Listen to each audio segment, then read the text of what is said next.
C'est l'heure de recevoir l'invité de la matinale et ce matin, il intervient depuis la ville de Safi. J'ai le plaisir de vous présenter Badr Belej, expert en blockchain. Et qui dit blockchain dit crypto-monnaie.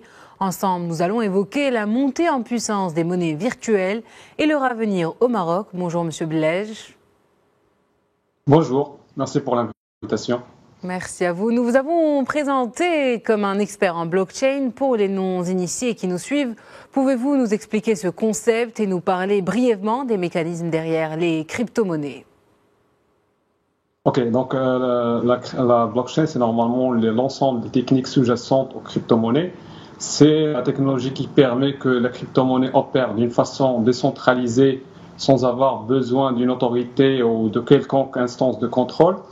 Donc, brièvement, c'est une technologie qui se base sur la duplication de l'information entre un certain nombre d'acteurs dans un réseau pair à pair. Et donc, en plus d'un consensus mécanisme, un réseau peut arriver à, bien sûr, à un agreement, c'est-à-dire un accord sur la vérification et la validation des transactions qui arrivent sur le réseau, sans avoir besoin de cette entité centrale-là. Donc, brièvement, la blockchain, c'est vraiment un ensemble de techniques qui font qu'un réseau sans entité centrale, sans chef en quelque sorte, arrive à un accord vis-à-vis des transactions qui sont validées, qui arrivent sur le réseau. On enchaîne avec ce chiffre. Un bitcoin est estimé, à l'heure où on parle, à 480 000 dirhams. La barre du demi-million a même été dépassée il y a un mois. Qu'est-ce qui, selon vous, justifie une valorisation si forte du bitcoin ? Bon, si on parle de la valorisation du Bitcoin, il y a divers facteurs qui ont causé cette montée des cours. Mais on peut citer trois facteurs qui sont les plus marquants.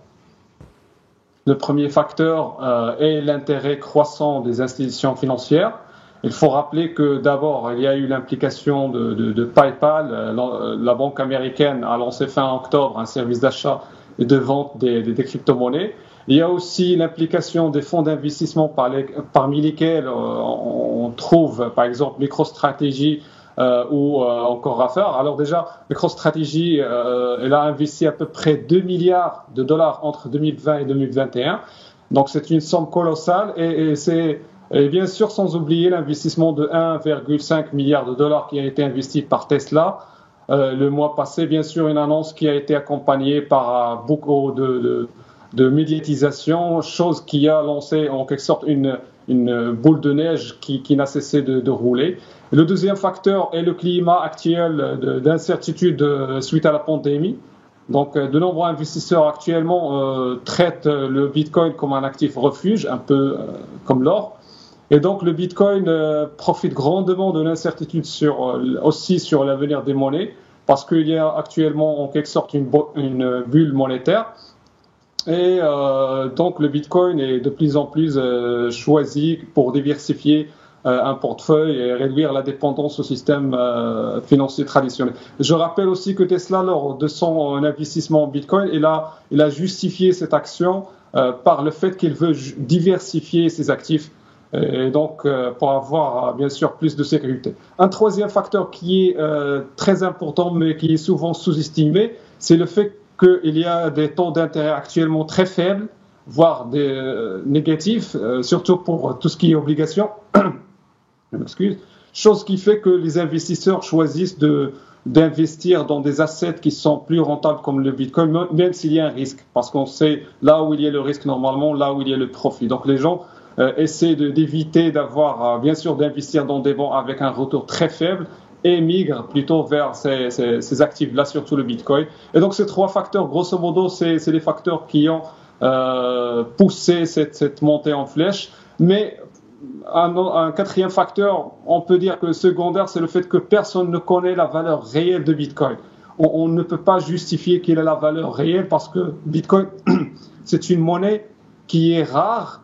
Et seule l'adoption et seul l'usage va définir dans le futur quelle est la valeur exacte ou plutôt la valeur réelle intrinsèque de cette monnaie parce qu'il y aura juste 21 millions de bitcoins dans la nature et on ne peut pas dire vraiment est-ce que 50 000, 100 000, 1 million ou 3 dollars c'est le vrai le vrai cours. Et donc, le marché va décider, bien sûr, va dire son mot sur le cours. Et d'ailleurs, comment s'est opérée la montée en puissance du Bitcoin au fil du temps? Normalement, Bitcoin a commencé avec 0,00 quelques cents, c'est-à-dire quelques cents au début en 2009. Il y a eu la première grande montée vers 1000 $, je crois que c'était en 2013. Après, il est redescendu vers quelques 300 et quelques dollars. Après, il y a eu la montée de 2017 vers, si je me rappelle bien, 12 000. Et ensuite, il a monter jusqu'à même 20 000 pour redescendre après vers 3 000 et on est en 2021 avec une descente, avec une montée vers 50. Je crois que le plafond qu'on a atteint c'est 58 000 et donc ça c'est en quelque sorte ça c'est l'oscillation historique des prix. Et comme j'ai dit, pourquoi on a cette oscillation? Parce que on connaît vraiment pas la vraie valeur de cette monnaie parce que c'est un actif récent, c'est un actif qui est en quelque sorte un intrus. Et donc, on essaie de, bien sûr, l'offre et la demande qui définit la vraie valeur. C'est comme un tableau, c'est comme une pièce d'art qui commence avec un prix, bien sûr, qui est très faible, mais suite à la demande, on arrive bien sûr à des prix qui sont astronomiques. Face à une telle volatilité, comme vous l'avez mentionné, une question s'impose naturellement. Jusqu'où peut s'envoler le Bitcoin? C'est une question vraiment très difficile parce que personne ne peut prévoir quelle est c'est-à-dire en quelque sorte le plafond. On va arriver à quel cours, à quel prix. Parce que, comme j'ai dit, c'est l'offre et la demande qui définit le cours. Il n'y a pas vraiment des systèmes, ou plutôt il n'y a pas une justification de la valeur d'une façon intrinsèque. C'est-à-dire le marché peut bien sûr faire monter le cours de Bitcoin jusqu'à 100 000 ou plus parce que, comme j'ai dit, il y a un climat d'incertitude économique, il y a aussi un problème de bulle monétaire, mais il faut se rappeler que Bitcoin a monté en valeur dans l'année 2009 certainement parce qu'il y avait la crise mondiale de 2008. Et donc, une deuxième crise mondiale, je crois qu'il va propulser le cours de Bitcoin vers des prix ou vers des cours qu'on n'a jamais vus, vers 100 000 ou plus. Vous l'évoquiez il y a quelques instants, l'investissement de 1,5 milliard de dollars de Tesla. S'agit-il là d'un simple coup opportuniste ou c'est la monnaie virtuelle qui s'impose aux hommes d'affaires de la planète? Bon, à mon avis, je crois que l'action, ou plutôt l'achat de 1 milliard, 1 milliard de dollars en Bitcoin, en quelque sorte, c'est une action intelligente. Pourquoi? Parce que déjà, Bitcoin, il est en train de s'imposer et acheter, bien sûr, l'investissement qui a fait Tesla a fait propulser les prix, donc Tesla était gagnante. Aussi, on est en train de dire actuellement et prévoir que Bitcoin peut devenir la monnaie du futur, bien sûr.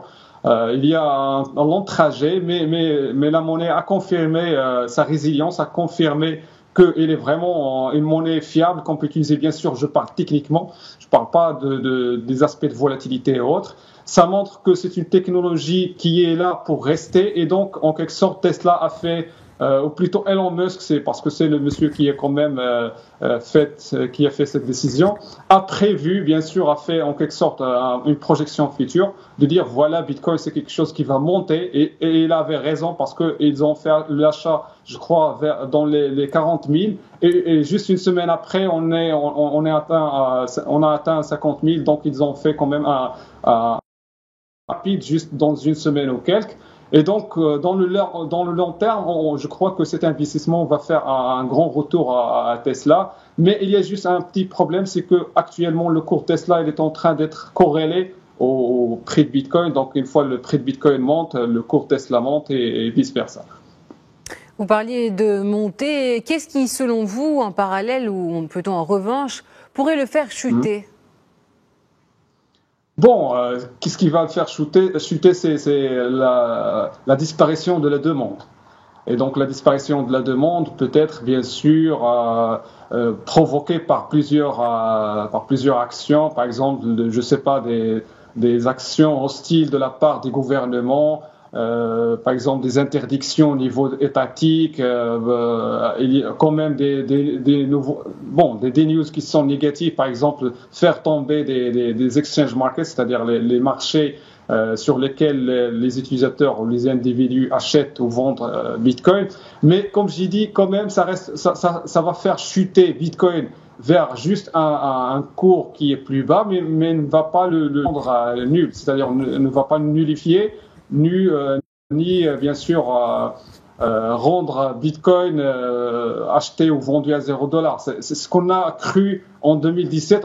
Beaucoup de gens, beaucoup d'économistes même ont dit oh, voilà, c'est la fin de Bitcoin, Bitcoin est mort, donc il va descendre à zéro, il ne sera plus utilisé. Mais on a compris que non, Bitcoin c'est une monnaie vivante, il y a tellement d'investissements que ces investissements servent comme support qui font que cette monnaie-là, elle est protégée par les gens qui ont de l'intérêt derrière. Et actuellement, on a comme j'ai dit, des fonds d'investissement, des acteurs, des géants derrière. Donc ça va servir comme support pour toujours éviter que Bitcoin connaisse un crash. Mais comme j'ai dit, rien n'est impossible. Donc Bitcoin peut descendre facilement vers 20, 10 000. Donc ça dépendra vraiment des marchés et de la réponse des gouvernements, surtout des gouvernements face à cette crypto-monnaie.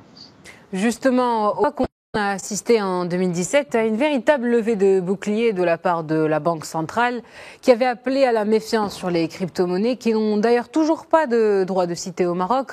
On constate cependant que les positions ne sont plus aussi rigides 4 ans plus tard.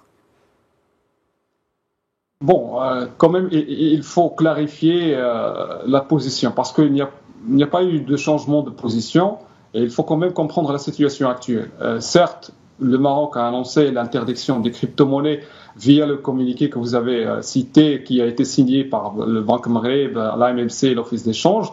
Mais 2 ans après, le gouverneur a annoncé qu'il a signé le communiqué quand même, ou le BAM a signé le communiqué pour prévenir le consommateur que Banque Maghreb n'a pas le pouvoir d'interdire ou d'autoriser Bitcoin.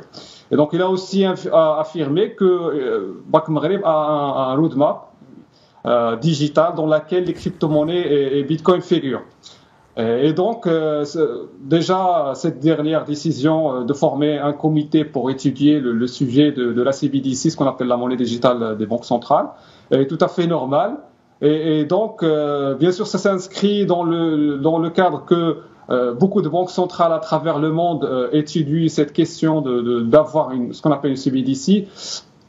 Comme le montrent déjà les rapports de la BIS, c'est la banque centrale des banques centrales, qui a montré que beaucoup de banques centrales à travers le monde étudient ce sujet de la CBDC, s'intéressent à l'implémenter comme étant une monnaie virtuelle au niveau national. Mais comme j'ai dit, au Maroc, rien n'a changé. Juste Banque Maghreb, pragmatiquement et intelligemment, il a choisi d'étudier la CBDC qui reste une variante de la crypto-monnaie. C'est pas une crypto-monnaie, c'est juste en quelque sorte une variante qui va remplacer en quelque sorte la monnaie scripturale en un format différent qui est basé sur la technologie sous-jacente qui est la blockchain. Et donc, à mon avis, la position reste la même, l'interdiction. Même qu'on peut, bien sûr, on peut débattre l'interdiction, mais l'interdiction, elle est là. Mais Banque Maghreb, il a, comme j'ai dit, choisi d'étudier une variante qui n'est pas liée quand même au sujet de l'interdiction. Justement, une commission de Banque Maghreb est en préparation pour étudier le lancement d'une crypto-monnaie marocaine. Pourquoi ce changement de cap et pour quel objectif ?